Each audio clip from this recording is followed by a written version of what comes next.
Esse projeto é financiado pelo recurso do FEHIDRO, Fundo Estadual de Recursos Hídricos. É um fundo que recebe dinheiro de cada um de nós, que é usuário das águas, né? E esse dinheiro está sendo investido em projetos, né, como o nosso. A maior parte do FEHIDRO são projetos estruturais, de obras mesmo, e raramente tem também exóticos como nós, que estão fazendo projetos de educação ambiental. A tomadora desse recurso é a Associação Sem Fins Lucrativos, a Amazodento. A execução do projeto é pela minha empresa, HMS, Desenvolvimento Sustentável. E nós temos dois parceiros em nosso caminho do projeto, Caminho das Águas. Temos a Universidade Federal do ABC, com quem estamos fazendo um curso de extensão para educadores ambientais aqui no território. E temos a ANPEA como parceiro também, que é a Articulação Nacional de Políticas Públicas de Educação Ambiental. Uma articulação que está ganhando cada vez mais força, né? O que nós fazemos nesse projeto? Um dos resultados finais dos produtos que nós estamos desenvolvendo é o Plano de Educação Ambiental para a tal chamada UGRI-1. UGRI-1 significa Unidade de Gerenciamento de Recursos Hídricos 1. Esse é o território sob a responsabilidade do Comitê das Bacias Hidrográficas da Serra da Mantiqueira. E aqui a gente tem 3 municípios nesse território que compõem essa UGRI-1, que é Santo Antônio do Pinhal, Campos do Jordão e São Bento do Sapucaí. E como que nós fizemos com esse plano de educação ambiental? Nós propiciamos espaços de diálogo, em primeiro lugar, para fazer um diagnóstico socioambiental. E, através disso, a gente está trabalhando no conteúdo do plano de educação ambiental para essa nossa região.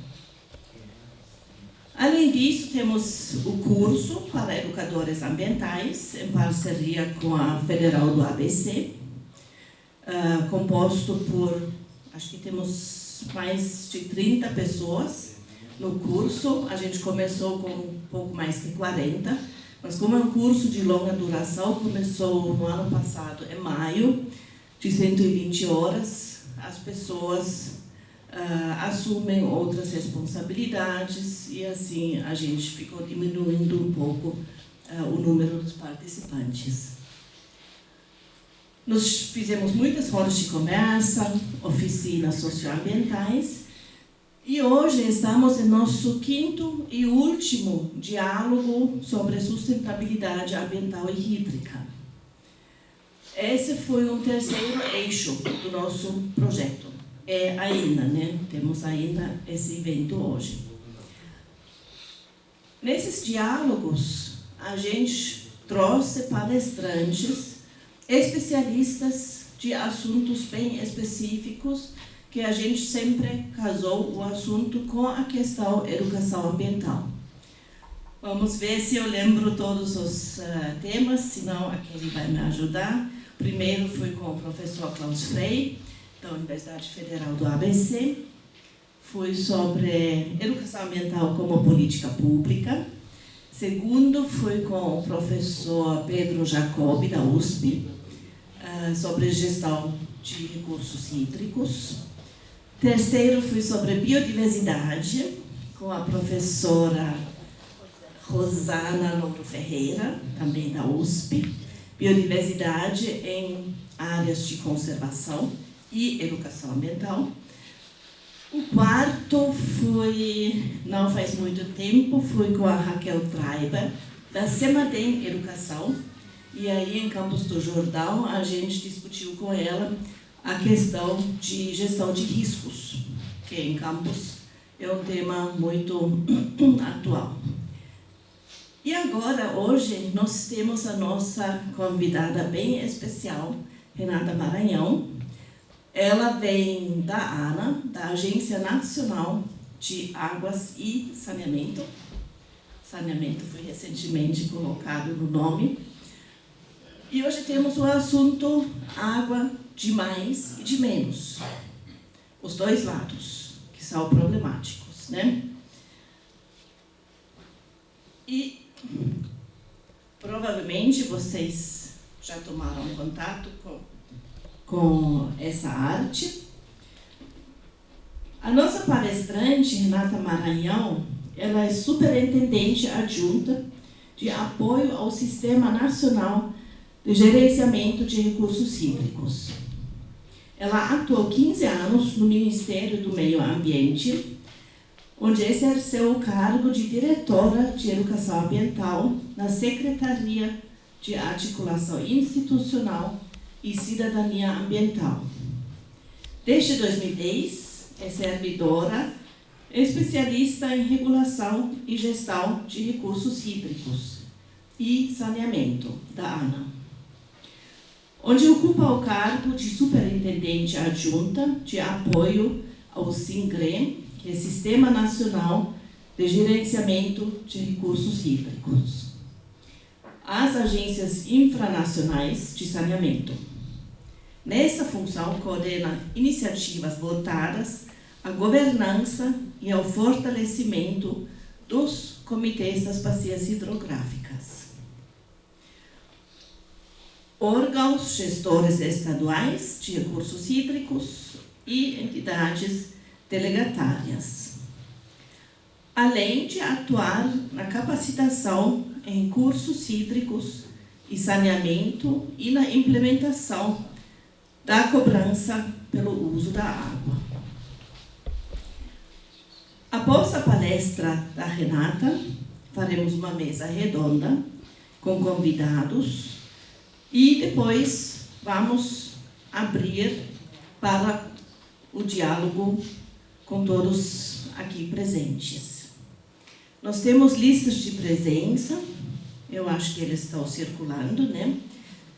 Como recurso público, nós somos obrigados de mostrar que esses eventos ocorreram e quantos participantes a gente teve.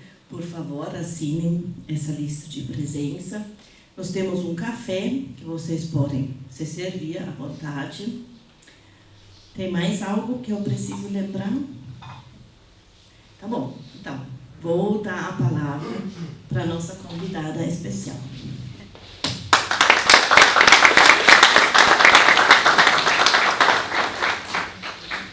Primeiro, gostaria de agradecer aqui, em nome da Ana, coordenadora do projeto, essa oportunidade para a gente estabelecer esse bate-papo, né, entre meio ambiente, água e educação ambiental, que eu acho que é o nosso mote aqui, e a nossa motivação de estarmos aqui presentes.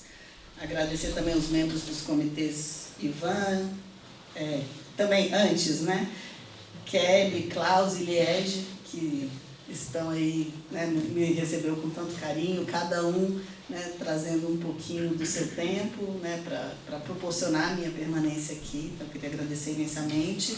O secretário de Meio Ambiente, Ivan, eu acho que essa aproximação, né, com a gestão municipal ela é fundamental. Os membros do CDH, Liege, Renato, né, que eu acho que é nosso Parlamento das Águas, instância fundamental aí quando a gente fala de água e meio ambiente.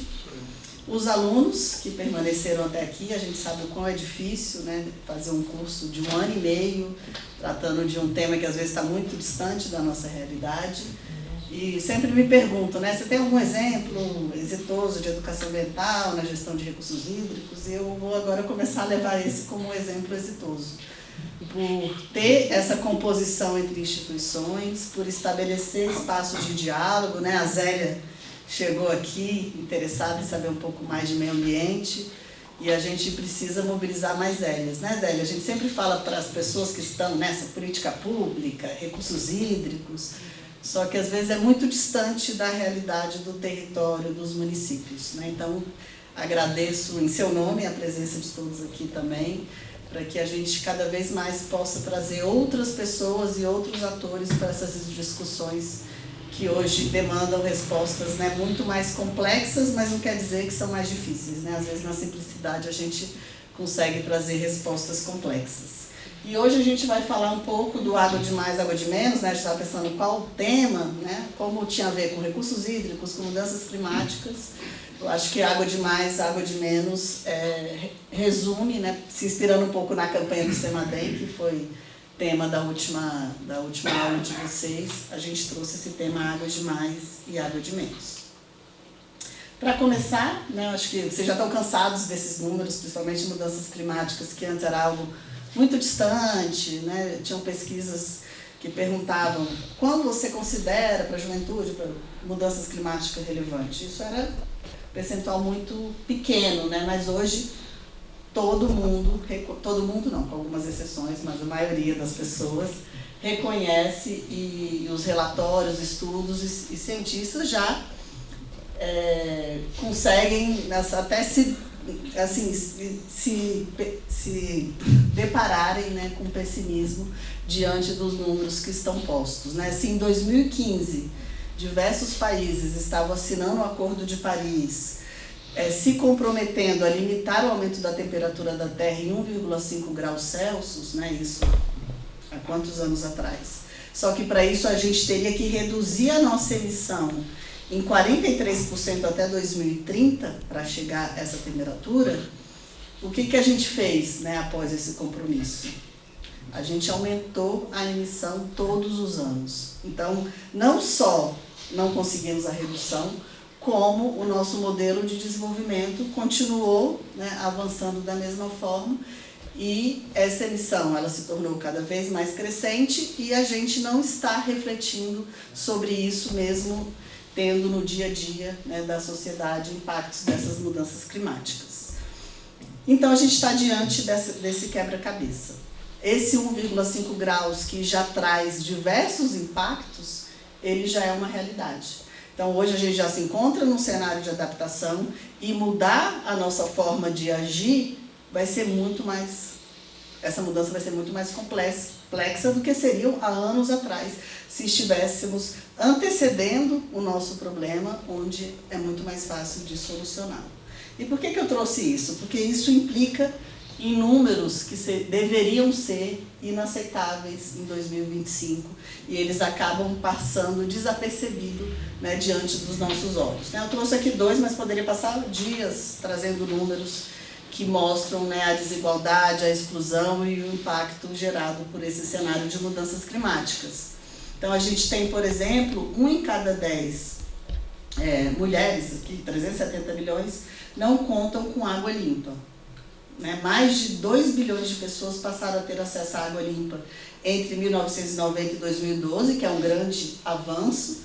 No entanto, a gente ainda tem 750 milhões que continuam sem esse recurso, que é considerado pela ONU um direito de todos e de todas. Né? Então, esses são alguns números. Se a gente for olhar para a questão dos resíduos sólidos, todo ano 8 milhões de toneladas de plástico param nos oceanos, vindo das áreas costeiras, né? E esse número a gente sabe que geram diversas outras consequências.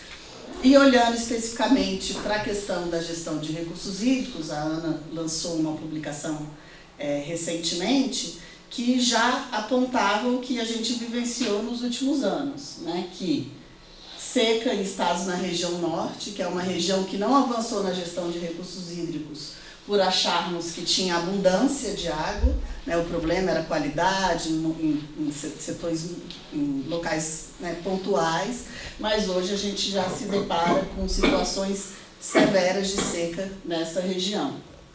O estudo também identificou seca na região semiárida, mais seca na região semiárida, mais enchentes na região sul, e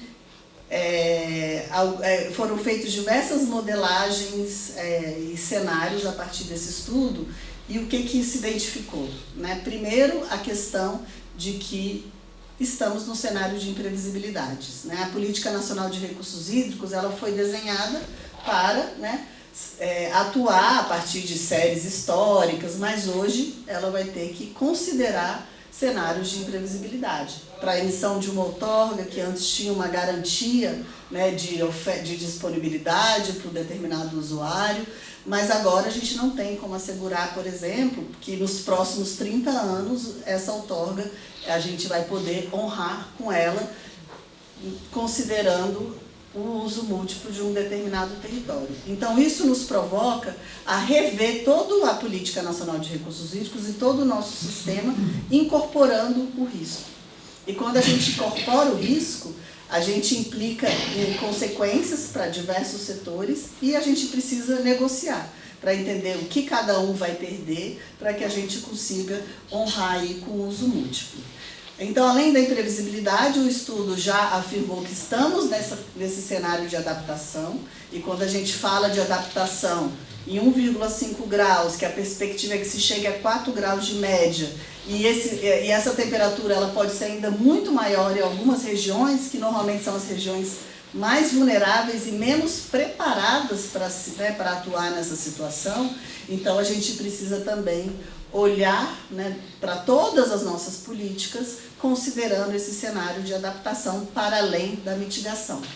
Ele também identificou que todos os usuários eles têm perspectiva de aumento da sua demanda, então a gente vai precisar de mais água para atender a expansão dos diversos usuários, priorizando, né, a questão humana, que é preconizado pela própria Política Nacional de Recursos Hídricos, e em todas as bacias hidrográficas também se identificou o aumento da evapotranspiração, que implica numa redução da oferta do uso da água.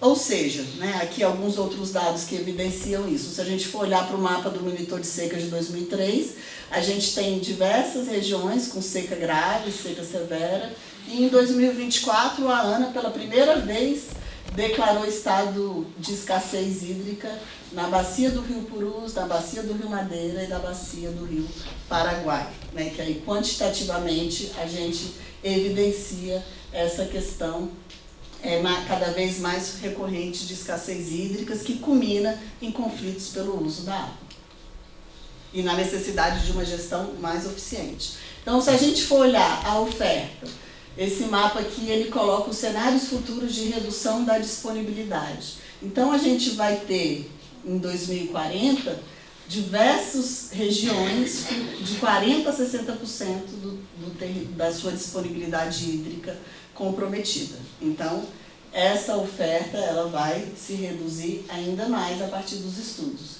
E a demanda, como eu mencionei, nessa expectativa de ampliação, né? Só para a gente reforçar aqui quem são esses usuários de água, né? Então, a gente tem que atender a questão da irrigação, que hoje demanda cerca de 70% da água. A gente tem a mineração, o abastecimento humano, que foi colocado como prioridade juntamente com o abastecimento animal na política, com 11%, as termoelétricas, indústrias e abastecimento rural. Então, a gente tem que olhar para todos esses usuários e identificar de que forma a gente vai dividir a nossa oferta e a nossa disponibilidade hídrica. Então, a gente chega na nossa equação totalmente desbalanceada. A demanda, a oferta se reduzindo cada vez mais, a demanda se ampliando e a emergência climática trazendo mais desbalanceamento nessa nossa equação. Ou seja, essa matemática não está, né, dando certo e a gente pode identificar isso, né, por meio dos números que eu mencionei e de diversos outros. Mas aí a gente não está aqui também para só olhar que o cenário está catastrófico, que isso muitas das vezes faz com que a população se sinta impotente diante desse cenário e cada vez mais descrente, né, desses processos de diálogo, de participação e de construção coletiva dentro da sociedade. Então, quando a gente está nesse cenário de maior escassez, a gente precisa fortalecer cada vez mais a nossa gestão e governança, porque a gente precisa otimizar nossos esforços, otimizar os nossos recursos, que são cada vez mais escassos e reduzidos. A gente precisa ampliar a participação para que a gente traga outros olhares para essa discussão, Já que a gente caminhou até aqui da mesma forma e a gente precisa traçar um outro percurso, a gente precisa trazer outras respostas. E a riqueza dessas respostas, a complexidade dessas respostas vai ser do tamanho, né, da representatividade dos diversos olhares que a gente incorporar nessa discussão. E isso precisa ser feito por integração. A gente precisa trazer outras políticas, outras bandeiras, outras lutas e outros atores para que a gente caminhe no mesmo sentido, que é o que a Política Nacional de Educação Ambiental fala, que é transição para sociedades sustentáveis. E quando a gente fala de sociedades sustentáveis, a gente está falando de segurança hídrica, mas a gente está falando também de justiça como um todo, que incorpora uma implementação efetiva de todas as outras políticas, seja de meio ambiente, transporte, infraestrutura, saúde, educação. Então, a gente está falando desse olhar integrado no contexto da bacia hidrográfica e do território. E aí, nesse cenário, né, que pode ser catastrófico, a gente traz a pergunta. Temos respostas para os problemas postos e as emergências climáticas? Né? A gente está olhando para as comunidades mais vulneráveis, que são as primeiras a serem impactadas, são as que mais terão que sair dos seus territórios, são as que hoje precisam caminhar cada vez mais distante para ter um acesso à água.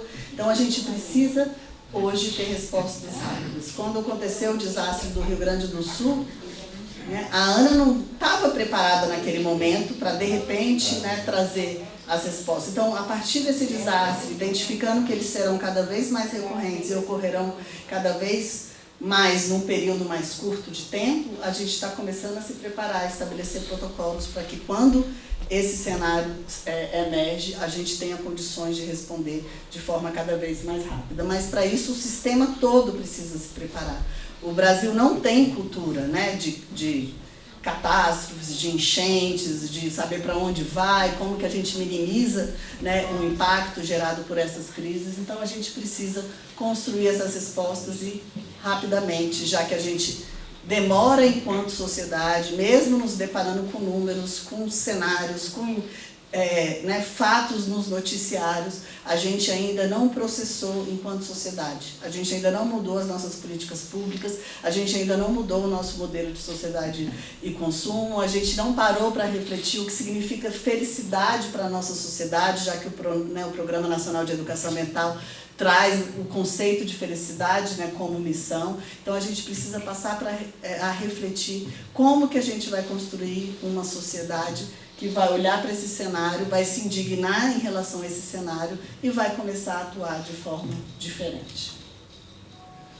E aí, só recapitulando, né, então, por outro, né, trazendo esse contraponto, a gente nunca teve tanto acesso à informação, nunca a educação ambiental foi tão considerada, está na pauta dos comitês de bacias, dos noticiários, do Jornal Nacional. Me lembro que tinha uma época o problema da capivara no DF. Qual que é a solução? Educação ambiental.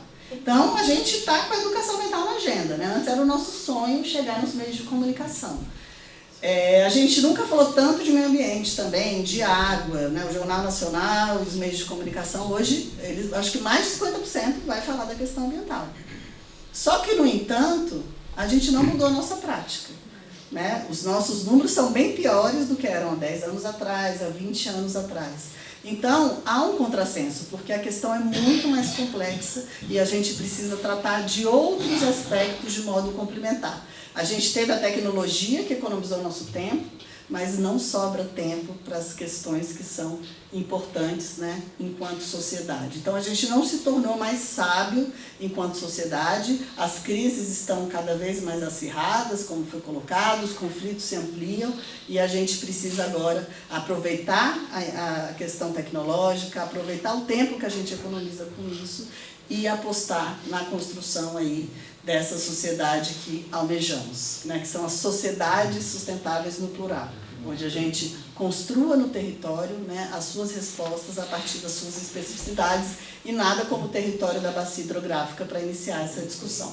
E aí também eu trouxe aqui um slogan do Samadem, né, nosso clima está mudando, porque nós não, e mais para demarcar que às vezes a gente também acha que a educação ambiental vai ser a resposta de tudo, não é. Mas, fazendo aqui uma frase do Paulo Freire, a educação não muda o mundo, mas sem ela tampouco essa mudança ocorrerá. Então, a gente tem a educação ambiental como uma oportunidade de contribuir com essas questões relacionadas às emergências climáticas que envolvem, né, todo o modelo de sociedade que vivemos.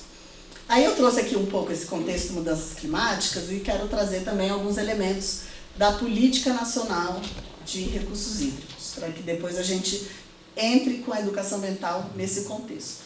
Então, a Política Nacional de Recursos Hídricos, ela surge em 1997, São Paulo sempre se antecipando, né? Então ele teve a sua política instituída antes, mas ela foi um divisor de águas. A Constituição Federal de 88, ela já previa a instituição do Sistema Nacional de Gerenciamento de Recursos Hídricos, como um sistema integrado que envolvia a União, estados e comitês de bacias.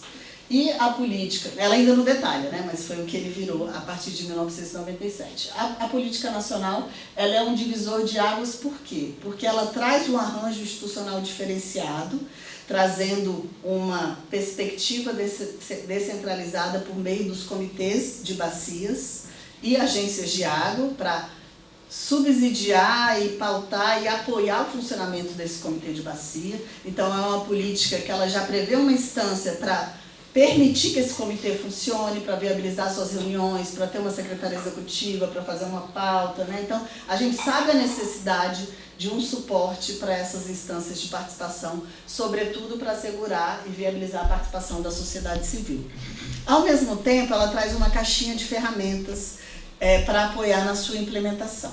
O que tem nessa caixinha de ferramentas? Primeiro, os planos de recursos hídricos, os planos de bacia, que seria o nosso documento para olhar para o território, fazer um diagnóstico relacionado à disponibilidade hídrica, quais são as suas demandas, fazer estudos de cenários e saber o que se pretende, né, para haver uma disponibilidade hídrica para todos os usuários e, a partir disso, estabelecer ações concretas para viabilizar, para aumentar e para manter essa disponibilidade hídrica dentro da bacia hidrográfica. Então, a gente tem o nosso plano, o nosso pacto, para fazer com que esse comitê ele é responsável por elaborar esse plano para contribuir com a segurança hídrica. Além de ter o plano, ela institui o instrumento cobrança pelo uso da água, que ele não é uma cobrança que vai interferir significativamente, né? Uma conta de água em Minas, por exemplo, anualmente o cidadão paga o valor de 2 garrafinhas de água, R$5, uma conta de R$200. É um valor que parece simbólico, mas quando se soma, a gente tem um recurso importante para a implementação desses planos, né? A gente tem muito, quem é educador ambiental sabe, a gente desenvolve planos, mas depois não consegue implementá-los, ou então a gente tem que contar, né? Eu dou minha casa, eu trago o lanchinho, você dá o carro, isso faz com que ocorra, mas se a gente tem recursos, né, para viabilizar esse plano, o plano se torna mais efetivo. Então, esse plano ele vai investir em infraestrutura verde, em recuperação de nascentes, ele vai atuar, às vezes, em obras de saneamento que vai interferir na qualidade de água, ele vai viabilizar o funcionamento do comitê, o deslocamento da sociedade civil, a elaboração do plano, né, a estruturação dos seus instrumentos de gestão, a qualidade de água, né, quais são as suas metas para aqueles trechos de rio, aonde eu quero uma classe 1, aonde eu quero uma classe 2, onde eu quero uma classe 3, e esse enquadramento vai influenciar na outorga, às vezes eu não vou poder dar uma outorga para uma estação de tratamento, porque aquele efluente vai fazer com que aquela qualidade, né, ela piore. E o sistema de informações, que é para ajudar na tomada de decisão. Eu sei que isso às vezes é um pouco chatinho, mas só para a gente entender que essa é uma política que ela já traz todas as ferramentas e os insumos necessários que a gente tem e precisa utilizá-los da melhor forma para contribuir aí com uma disponibilidade hídrica cada vez mais necessária para as nossas demandas. E ela traz os fundamentos que eu já mencionei, que a água é um bem público, que ela é reconhecida de valor econômico, principalmente para ela ter um uso racional. A gente tem que sempre priorizar o consumo humano e a dessedentação de animais, a gestão de forma a proporcionar os usos múltiplos da água, a bacia hidrográfica como unidade de planejamento e gestão, que eu acho interessante. Esse é o território dessa bacia, de implementação dessa política, onde a gente trabalha a identidade da bacia hidrográfica, o pertencimento, e isso precisa ser trabalhado, né, para que ela se viabilize dessa forma. E essa gestão descentralizada e participativa. E esse é o nosso sistema. Então, a gente tem, no âmbito federal, um Conselho Nacional de Recursos Hídricos, que ele tem uma Câmara Técnica de Capacitação e Ciência e Tecnologia. Já foi uma Câmara Técnica também de Educação Ambiental, mas o tema está dentro desse conselho. A gente tem o Ministério, o MDR, que hoje a ANA está vinculado, de Desenvolvimento Regional. A Agência Nacional de Águas, com esse papel de fortalecer a gestão, além de regular. No contexto estadual, se repete com seus conselhos estaduais, com seus órgãos gestores e com as agências de bacia. E a gente trabalha ao mesmo tempo nesse pacto federativo com o território da bacia hidrográfica. Ou seja, não é tão trivial você trabalhar, né, com diferentes formas de território.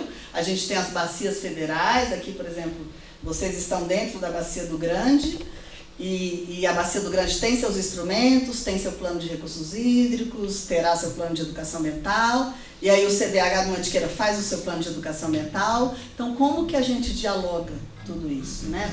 A gente precisa cada vez mais tornar esses instrumentos integrados. E aqui, né, só detalhando aqui a importância da conexão entre esses instrumentos, que eu já detalhei no slide anterior, e os comitês, que é esse nosso parlamento, essa mesa de diálogo, onde as decisões deverão ser tomadas. É onde se arbitra, em segunda instância, a questão relacionada à gestão de conflitos, é onde a gente vai autorizar o valor da cobrança pelo uso da água, onde a gente vai discutir o plano de recursos hídricos, que ele é muito importante, porque ele vai priorizar aonde queremos investir os recursos da cobrança pelo uso da água. E hoje o comitê, hoje não, né? O comitê ele é integrado pelo governo, usuários e sociedade civil. A maior parte é de usuários, né? A gente tem também o poder público. E eu queria só reforçar a importância da gente fortalecer os representantes da sociedade civil nesse espaço de decisão. Porque os usuários, eles em geral sabem o que eles querem decidir, eles chegam preparados, eles se articulam, eles se apropriam dos temas. Né? O governo, muitas das vezes, né, exerce esse papel de moderação e de atuação, mas a sociedade civil, dentro desse sistema, ela precisa ser cada vez mais fortalecida para que a gente diminua a assimetria nessa tomada de decisão e que a gente traga as demandas do território, né, para o espaço da mesa e para influenciar nessas decisões. Desde onde iremos aportar os recursos de forma prioritária, até o valor da cobrança pelo uso da água, quem a gente deve cobrar, quem a gente não deve cobrar e como a gente deve cobrar. Então, acho que aqui é um espaço onde a educação ambiental ela pode contribuir significativamente. Aqui é um exemplo, né, de atividade para a gente entender a gestão de recursos hídricos como espaço, né, é importante nos apropriarmos tecnicamente de todos os conceitos para que a educação ambiental seja o espaço pedagógico a partir desses conhecimentos técnicos de atuação, incorporando aí todos os princípios intrínsecos da política e de sociedades sustentáveis, que isso vai influenciar, né, em todo o espaço de decisão, sobretudo em um cenário de gestão de conflitos. Aqui é para vocês visualizarem, né, a importância dos comitês, essa capilaridade. A gente tem 10 comitês de bacias hidrográficas de domínio da União, mais de 200 comitês estaduais. Isso representa nada mais, nada menos, 41% do território nacional, 85% dos municípios, 88% da população e 91% do PIB nacional.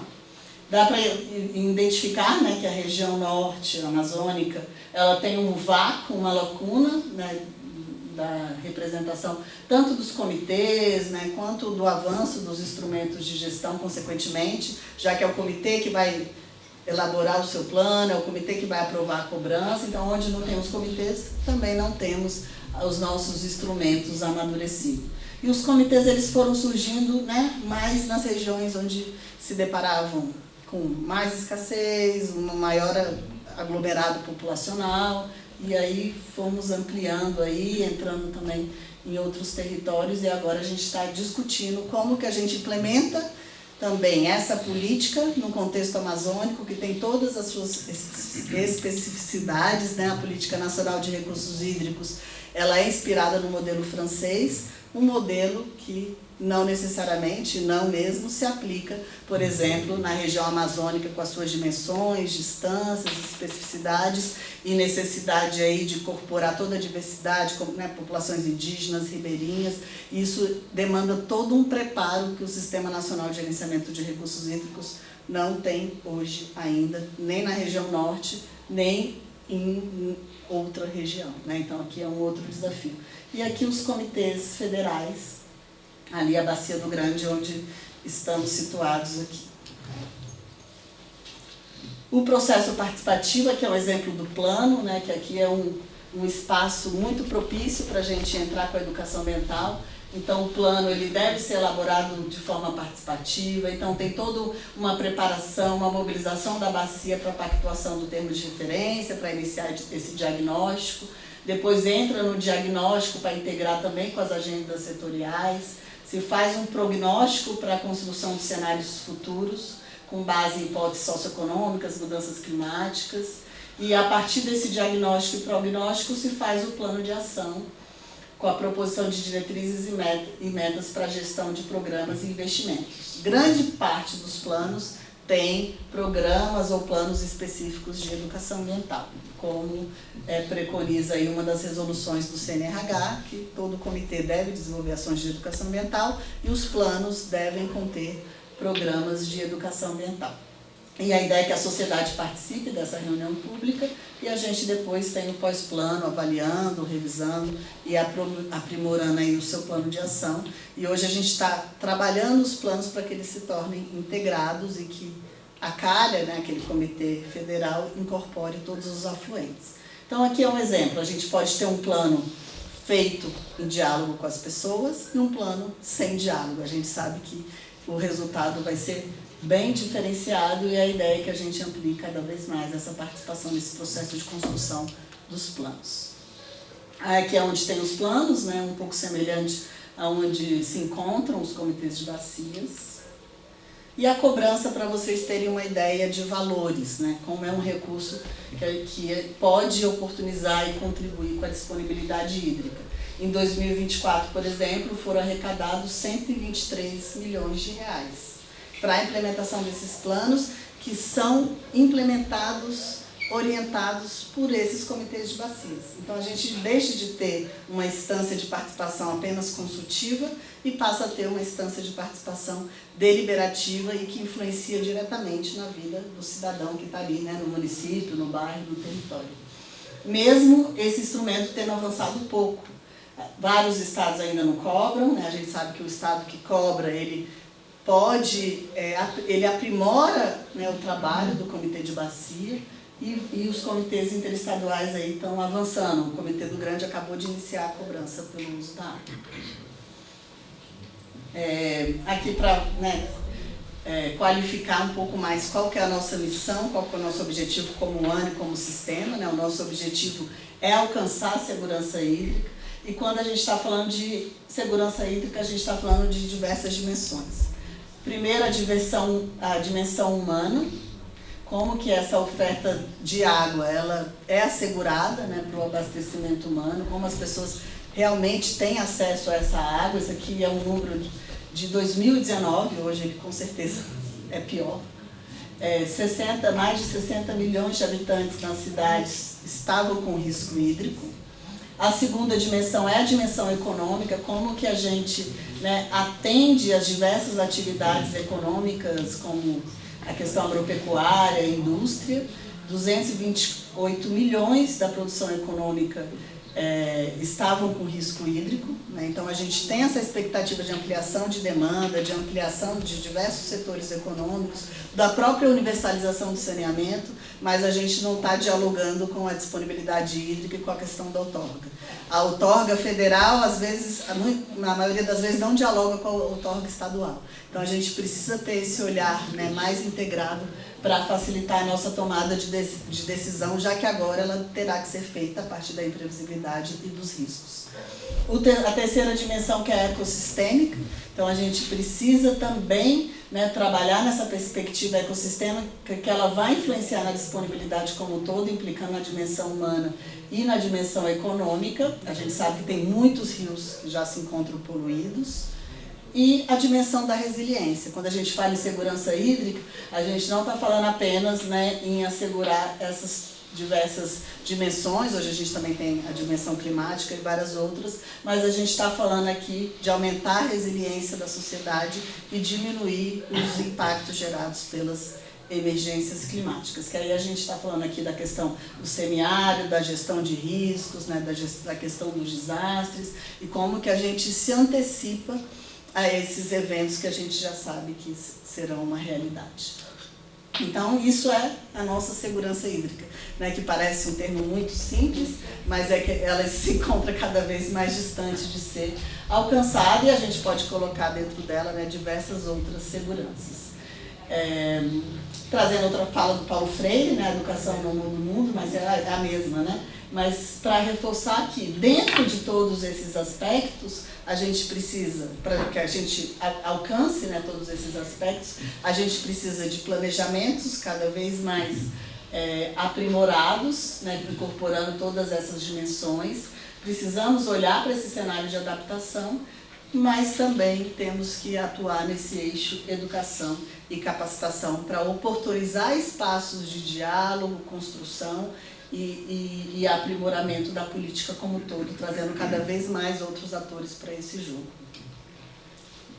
E agora entrando na educação ambiental, né? Já que a gente fala que ela é tão importante, todo mundo acha que ela é a solução e que ela é necessária, a gente sabe que quando a pessoa fala precisamos de educação ambiental, cada um pensa em uma coisa, né? Se eu perguntar aqui, cada um vai ter um conceito de educação ambiental, e cada um vai achar, precisamos de educação ambiental, precisamos trabalhar com as nossas crianças, precisamos de educação ambiental, a gente precisa recuperar a área degradada, precisamos de educação ambiental, a gente precisa trabalhar com resíduos sólidos. Então, são muitos aspectos, né, quando a gente entra no Google, no ChatGPT, que são ferramentas que trazem o senso comum da sociedade. Se a gente coloca, traga uma imagem de educação ambiental. Eu coloquei recentemente no ChatGPT. Aí ele trouxe a imagem de uma pessoa com lixo, né, e uma... Porque ele retrata o senso comum. Ou vai, aqui são exemplos aqui, a primeira e a segunda. Vai trazer uma pessoa com uma muda ou vai focar na questão de resíduos sólidos. Então, esse é o nosso senso comum. E é sempre importante a gente trazer essa reflexão, principalmente vocês que têm como produto desse processo a elaboração de um plano de educação ambiental. Se a gente não para discutir o conceito, o que a gente está falando, né, impregnar de sentidos os nossos conceitos, porque sustentabilidade, educação ambiental, né, sociedades sustentáveis, desenvolvimento sustentável, sustentabilidade, educação para desenvolvimento sustentável, a gente pode construir o nosso conceito também.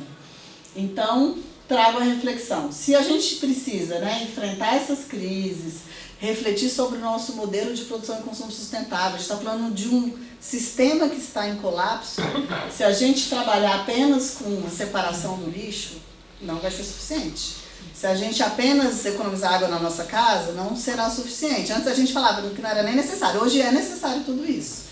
Só que a gente precisa incorporar outros aspectos, alargar esse nosso conceito para que a educação ambiental ela incorpore questões que, se você colocar educação popular, educação no campo, isso é mais claro dentro do Google.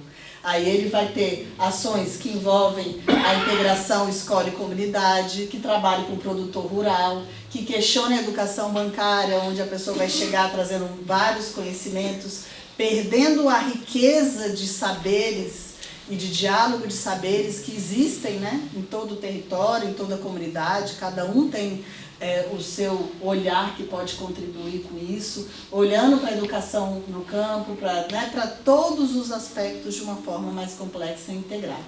Então, é sempre bom a gente perguntar, quando pensamos em educação ambiental, o que vem na nossa mente?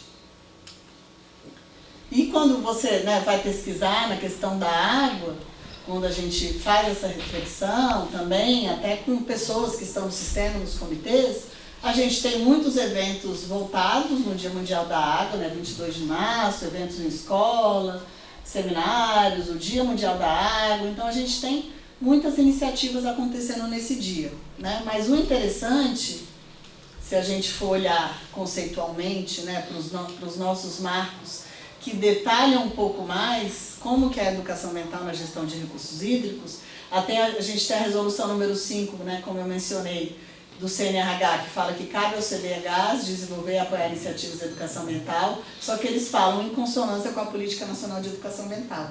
E quando você vai olhar para a Política Nacional de Educação Ambiental, a gente precisa trabalhar muito além do Dia Mundial da Água. A gente precisa trabalhar com os meios de comunicação, na escola, fora da escola, né? É dever de todos fazer a educação ambiental e, ao mesmo tempo, é o direito de todos a educação ambiental. Então, a gente precisa ampliar, né, para além desse Dia Mundial da Água. A resolução 17 de 2001 já fala que os planos devem contemplar ações, consonantes também com a política, e a de 98 ela estabelece princípios, fundamentos, diretrizes, ela dá um passo a mais também fazendo o casamento dessas duas políticas. Depois a gente teve uma resolução que fala da comunicação para riscos, vulnerabilidade, e eu trouxe também uma deliberação aqui do Conselho de São Paulo, que ele estabelece diretrizes para a elaboração de programas, projetos e ações de educação ambiental, que eu acho que vocês já devem estar usando aí como referência. Se a gente for olhar aqui a resolução de 98, ela qualifica o que é desenvolvimento de capacidades e também ela qualifica a questão dos programas de educação ambiental, né, que são processos de ensino-aprendizagem, que contribui para o desenvolvimento de capacidades, de indivíduos e grupos sociais, visando a participação e controle social na gestão e a implementação da política, bem como a qualificação das instituições do SINGRE. Por que eu trouxe isso? Porque os dois detalham conceitos que aparentemente são diferenciados, o desenvolvimento de capacidades, a capacitação em si e os programas de educação ambiental, mas é importante identificarmos que existe uma interseção entre essas duas áreas, né? Então a gente precisa incorporar essa perspectiva educativa nas nossas iniciativas de capacitação, mas a gente precisa também preparar os diversos atores para a gestão de recursos hídricos, que é um tema muito complexo, que demanda muito conhecimento técnico, até para que a gente diminua essa assimetria na tomada de decisão, mas ao mesmo tempo a gente precisa incorporar esses aspectos sociais, ambientais, né, e pedagógicos, que nem sempre esteve presente na gestão de recursos hídricos. A deliberação aqui, que já dá um passo a passo desse plano e desse programa, que tem que contextualizar, trazer estratégias, trabalhar, né, plano de ação, fontes de financiamento. Trouxe uma charge, né, que trata dessa complexidade da educação ambiental, né, proibida pisar na grama e na dignidade não. Então a gente não está aqui só para dizer o que é certo, o que é errado, mas para trazer uma questão mais ampla para o espaço de discussão e diálogo. Então a gente está falando aqui, né, tem aquelas imagens do dia, mas a gente está falando de ações que transversalizam a educação ambiental nas instituições de ensino, né, a política ela não preza por uma disciplina, esse é um tema que está em todos os eventos, até hoje na Conferência Nacional quase sai como uma deliberação, porque todo mundo sente a necessidade de ter uma disciplina, porque quando a gente transversaliza às vezes não se viabiliza, mas hoje a ideia é que ela esteja transversalizada, né, enquanto princípios em todas as disciplinas, mas a gente precisa ainda fortalecer essa incorporação dentro, né, do ensino. Que subsidia a participação da juventude nas instâncias participativas, né? A gente vê que a juventude ela precisa, né, de né, retomar sua capacidade de sonhar, reconhecer a importância desses espaços de decisão, reconhecer esses temas como temas importantes, então esse é um grande desafio, como que a gente renova esses sistemas, né, que tem a sua sabedoria, mas parte dela vai saindo, as pessoas vão se aposentando, vão, né, traçando outros percursos na sua vida. E como que a gente não perde, né, todo esse aprendizado de anos, que foi o aprendizado que fez com que essas políticas se aprimorassem, com os erros e com os acertos. Então a gente precisa olhar para essa juventude para se aproximar dessas políticas. Promover o diálogo, né, que é cada vez mais importante, mobilizar para a implementação dos instrumentos, a gente está falando aqui da educação ambiental, dentro de uma política, então ela tem que ajudar e contribuir com a implementação dessa política, como que a gente faz planos mais vivos e participativos e que retratem mais a realidade, como que a cobrança ela olhe para essas desigualdades e tenha valores justos que contribuem com a diminuição dessas desigualdades no acesso à água e assim consequentemente.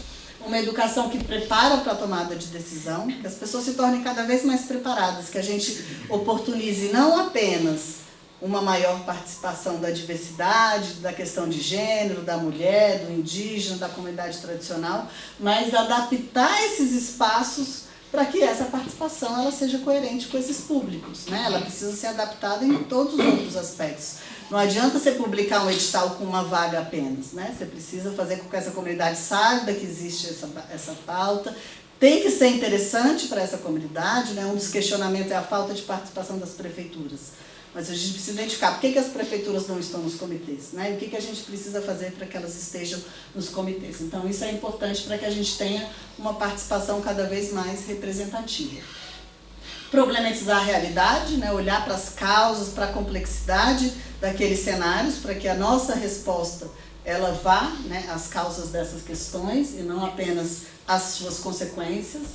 Produzem conhecimento em diversas linguagens e sobre diferentes perspectivas, para que a gente fortaleça as ações locais e que essas ações, que às vezes são pontuais, elas passam a ser ações mais recorrentes e estruturantes, e para que isso mude realidade, né? Toda a mudança cultural, ela começou com algumas ações localizadas que foram experimentando, mostrando que dá certo, e essas ações foram cada vez mais se expandindo, e com o tempo isso faz com que a mudança se viabilize. Só que agora a gente tem pressa, e trabalhar com mudança cultural com pressa, prezando por esses processos participativos de reflexão, é algo que a gente tem que ver como que a gente consegue viabilizar, para que a gente consiga transformar as pessoas e a realidade socioambiental do território, que é nosso objetivo maior.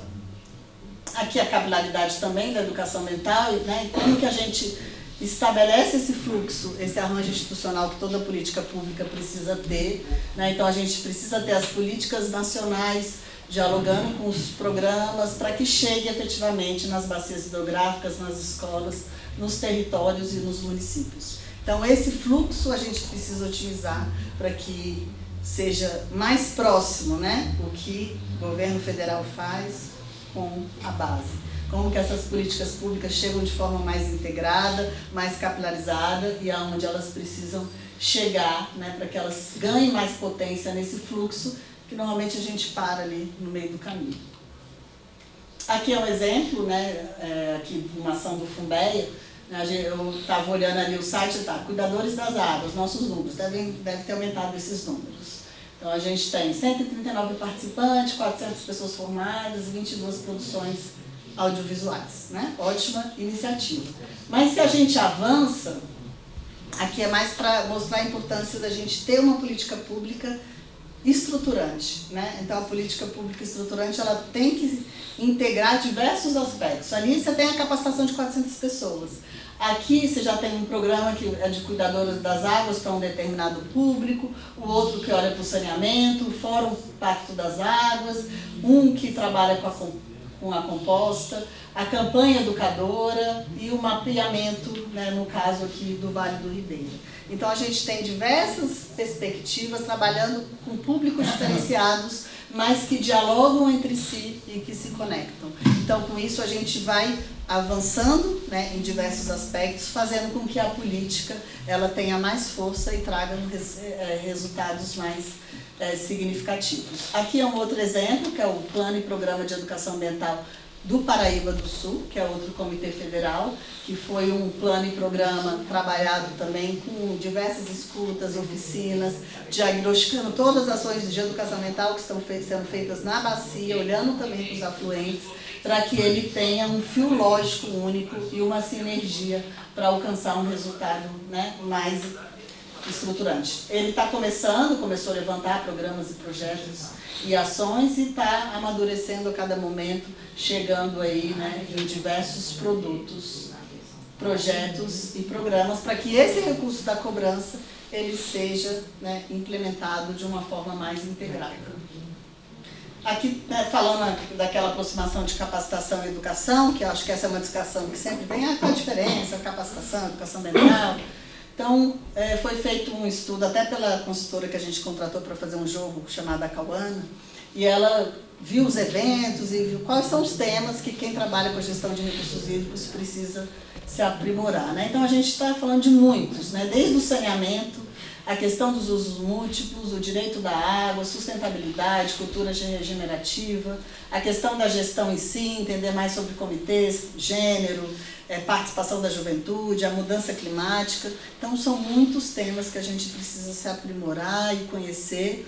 E qual é a diferença, né, de eu me aprimorar desses conhecimentos mais técnicos e falar da educação ambiental? É quando a gente incorpora a questão da formação política cidadã e participativa, né? Onde a participação ela se torna algo muito mais complexo para além daquele conhecimento técnico. O conhecimento técnico é fundamental, mas a gente incorpora outros aspectos para influenciar na tomada de decisão.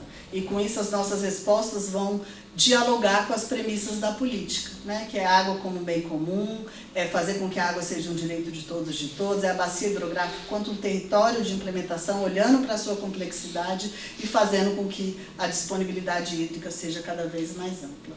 E eu trouxe como um exemplo, né, a questão dos coletivos educadores, que foi uma política do Ministério do Meio Ambiente, que acabou perpetuando em alguns estados e territórios, e ela sempre se faz como uma política pública que trouxe respostas, que não são respostas, são pistas, né? Porque às vezes a gente sabe que tem que fazer uma educação ambiental mais complexa, mas não é tão fácil. Como que você trabalha com a complexidade? Como que você promove o interesse das pessoas, né, de passarem uma noite de sexta-feira ouvindo sobre gestão de recursos hídricos?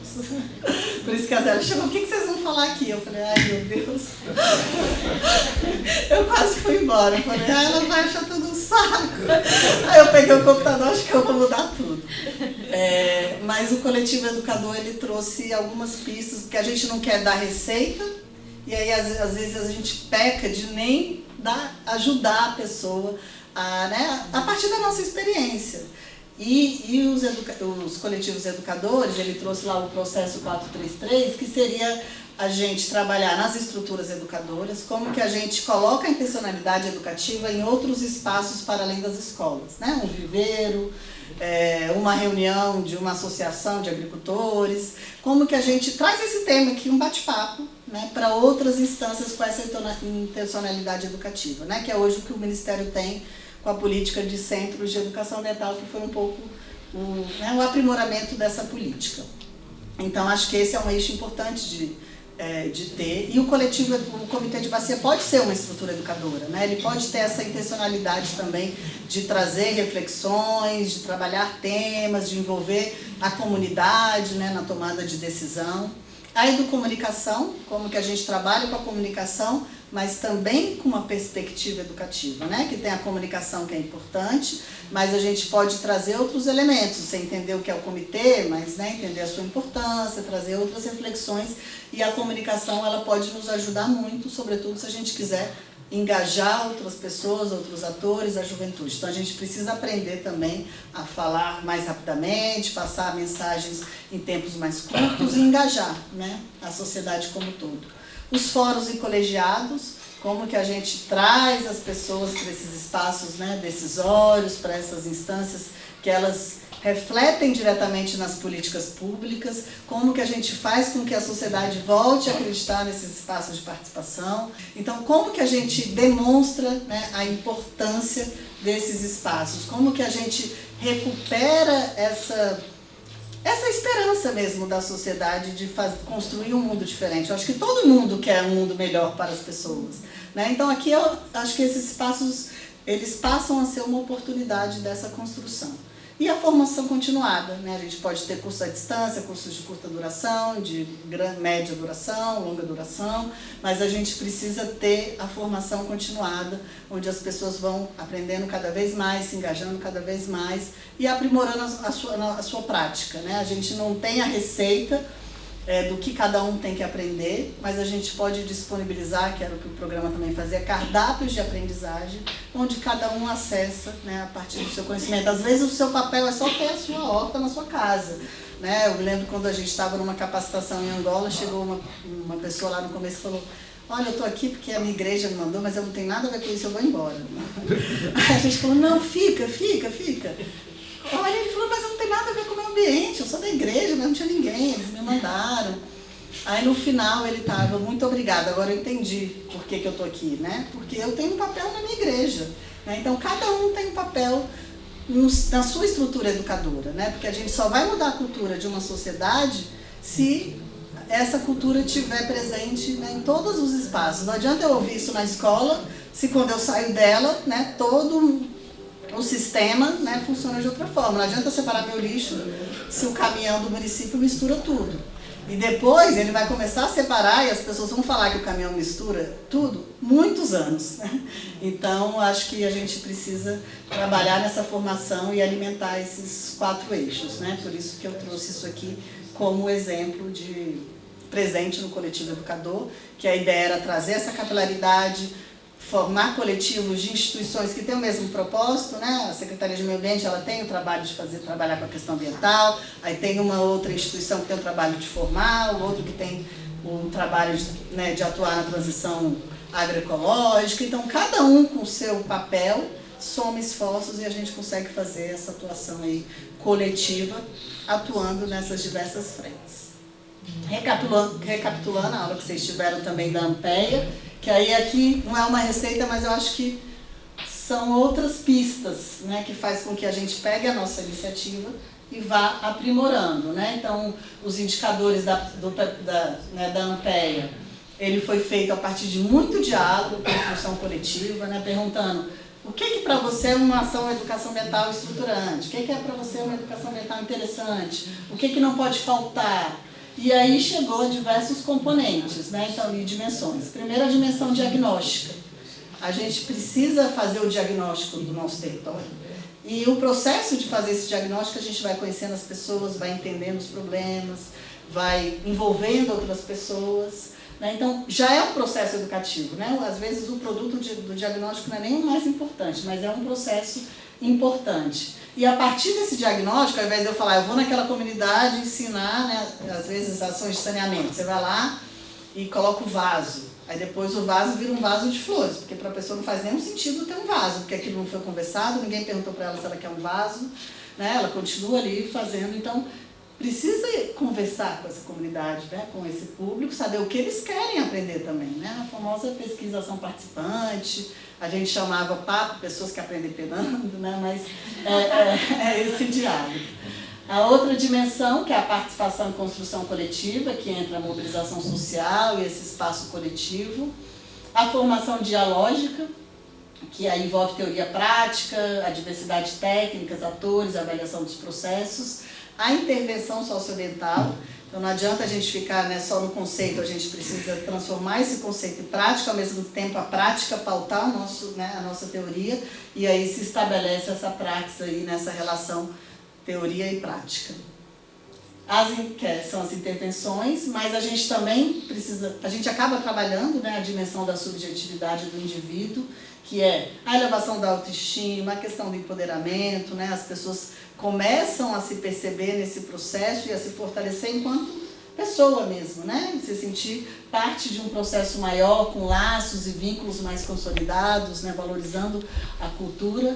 A dimensão da complexidade, então a gente precisa olhar para a complexidade, fazer as articulações temáticas de redes, movimentos, coletivos.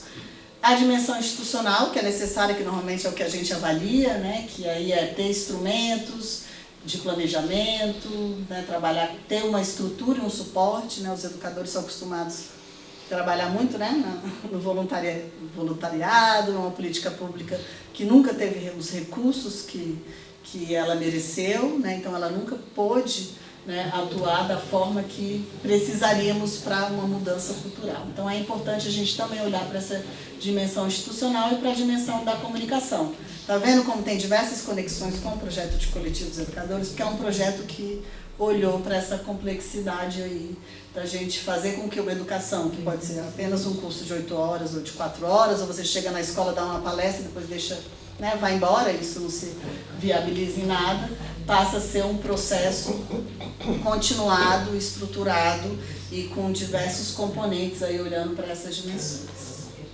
Eu trouxe aqui só 2 exemplos de materiais que a Ana tem. O Acauana, que é um jogo de conexão com as águas, que foi um jogo feito a partir da pedagogia da cooperação, que ele não é tecnológico, ele é um processo gamificado, né? Se a gente está querendo tirar os celulares das escolas, a gente entende que a gente precisa levar para as escolas, primeiro facilitar a vida do professor, né? Que ele já tem que trabalhar com diversas matérias, de repente vem uma BNCC, que ele tem que tratar de outros temas que não estavam, né, no arcabouço dele. Então a gente pensou, vamos fazer um jogo que já traga atividades e exercícios, que dê instrumentos para ele trabalhar, e esse conhecimento não é ele que precisa ter de imediato. Ele vai construir no processo juntamente com os alunos, e isso promove outro engajamento, outro interesse, e se torna muito mais divertido, né? E o que os alunos vão aprender vai depender do que se desdobrar nessa brincadeira de um semestre. A gente também, fruto do mestrado profissional, a gente trabalhou com alguns guias educacionais, também trazendo a experiência dos mestrandos, então isso aqui é mais como um material que pode inspirar e ser utilizado por vocês.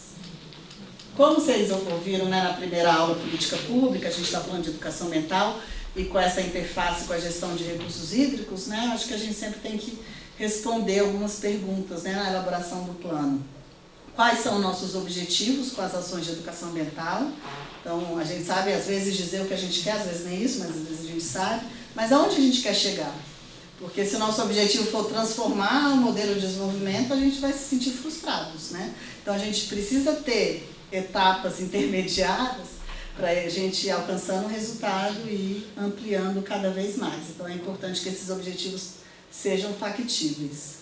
Com quais arranjos institucionais podemos contar? Eu acho que toda política ela precisa ter um arranjo institucional para se viabilizar. Se a gente está falando aqui de um território, né, que envolve 3 municípios, quem são esses atores? Né? Aonde a gente pode beber como comitê? Quais são, né, as outras instâncias para que a gente chegue ali no indivíduo, né? O comitê não vai conseguir chegar a toda a população desses 3 municípios, mas a gente pode pensar num arranjo institucional que viabilize essa capilaridade. Como fomentar essa implementação dos instrumentos? É sempre bom se atentar a isso, para que a educação ambiental contribua, né, com o plano de recursos hídricos como um todo também, de forma transversal. Integrando esses instrumentos de planejamento e iniciativas, olhando lá para o Comitê do Grande, para o Plano do Grande, olha só o que a gente pensou aqui, né, no nosso território. Isso precisa estar sendo contemplado e vocês podem até inspirar outros comitês do Grande, inclusive o Plano do Grande, né, com a experiência de vocês. E olhar para o que já existe de exitoso, né, o que a gente poderia, né, integrar, compor. E aí aqui eu trouxe essa frase, né, que isso tem a ver com essa política, né, qual que é a nossa companhia na jornada, que isso, essa parte aqui até do Acauana, né, tem essa frase aqui que até o Ferrari colocou no livro dele. Quem estará nas trincheiras ao seu lado? Isso importa mais do que a própria guerra, né? Então é importante a gente identificar quem são atores, pessoas, instituições que podem estar ao nosso lado na implementação desse plano para que ele se viabilize com a proporção que desejamos. A outra companhia é olhar para esses 3 sistemas, né? O nosso sistema de gerenciamento de recursos hídricos, nossos instrumentos, mas ao mesmo tempo para o Sistema Nacional de Meio Ambiente e para o nosso SISNEA, que não existe institucionalmente, que é o Sistema Nacional de Educação Ambiental, mas que já temos aí diversos educadores e instâncias atuando que podem nos ajudar nisso, né? Aproximando essas 3 instâncias e sistemas. E para finalizar, um pouco inspirada também no Acauana, né, que é sempre no verbo, né, vamos agir, eu trouxe 4 verbos para sintetizar um pouco a fala, né? Então a gente precisa conectar políticas, conectar instituições, conectar grupos, conectar pessoas, conectar esperanças e ideias para a nossa ação. A gente precisa cada vez mais estabelecer planejamentos participativos, mas planejamentos que demorem menos tempo, mas que ele alavanque a ação, né? Então a gente precisa agir. A gente pode beber nos planejamentos já existentes, a gente já tem muitos planejamentos feitos e bem feitos, e a gente precisa fazer com que esses planejamentos se tornem práticas. conscientizar, na perspectiva de Paulo Freire, né, uma conscientização que não seja apenas, ele fala, né, da conscientização mágica, que você sempre, eu não posso fazer, mas tem alguém que vai ter a solução para mim, mas uma conscientização numa perspectiva crítica, onde você faça a leitura da realidade e transforme essa realidade. E inspirar, né? Se a gente está nesse cenário de mudanças climáticas com uma sociedade cada vez mais desesperançosa, né? Nós mesmos como gestores, como educadores ambientais, muitas das vezes, né, paramos para refletir, será que vale a pena? Né? Você mesmo acaba de, né, tá ali engajada, trabalhando, trazendo pessoas, né, dedicando a sua vida, o seu momento pessoal, e de repente você se depara com algumas adversidades que você fala, será que vale a pena? Então, evidenciar que vale a pena, né? Porque se não tivermos pessoas como você, pessoas que estejam quebrando esse status de hoje e construindo essa nova cultura, que é o que a gente quer, né? Então, toda a cultura de hoje, ela precisou de pessoas ontem, quebrando esses paradigmas, lutando, dando as suas vidas, os seus tempos para isso. Né? Mas sem esquecer, como a gente estava conversando hoje, que é importante nos doarmos, mas também temos que cuidar da gente, né? Porque se não estivermos também saudáveis e preparados, com certeza a nossa prática também não vai fazer sentido, né? Aqui é mais alguns aspectos, quando a gente fala de engajamento nessa questão da inspiração. Então a gente precisa ter esses propósitos comuns com essas identidades para a gente trazer mais pessoas. Né? Por exemplo, nossas identidades e nossas referências é trabalhar pela questão de gênero, universalização, economia. Então, para a pessoa estar no espaço, né, de decisão, um espaço coletivo, ela precisa se identificar com esses valores. A educação e a ação, que não pode ser individual, mas também coletiva. Para quê? Né? Porque a gente quer um fazer diferente. E aí tem diversos fazeres diferentes que a gente pode contribuir.